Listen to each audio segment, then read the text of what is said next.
Et voilà, donc en fait, il y a quand même aussi cet enjeu de relégitimer, de légitimer cette culture-là, qui va prendre des formes différentes au Pérou et en Bolivie, dans le sens où en Bolivie, on part.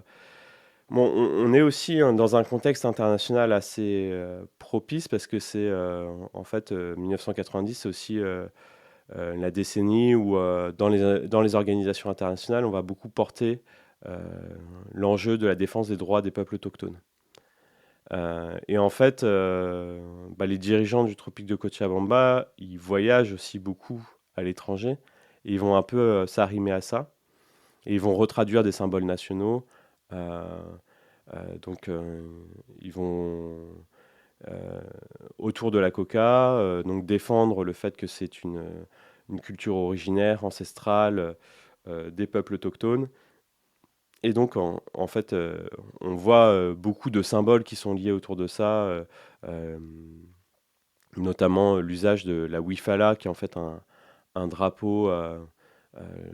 le drapeau multicolore avec différents carrés, etc., avec les couleurs de l'arc-en-ciel. Euh, donc, ça, c'est quelque chose qui est beaucoup repris à ce moment-là et qui va aussi participer à rendre plus légitime la culture de coca dans la région, mais aussi à tisser des alliances politiques avec les secteurs populaires urbains, avec les mineurs qui consomment de la coca, avec des populations autochtones qui vont se reconnaître aussi dans ce discours indigéniste. Et donc ça va aussi participer au fait que la coca, elle va être aussi très en lien avec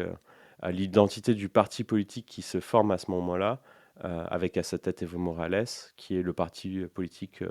du MAS, donc un mouvement vers le socialisme. Euh, donc ça, c'est très fort.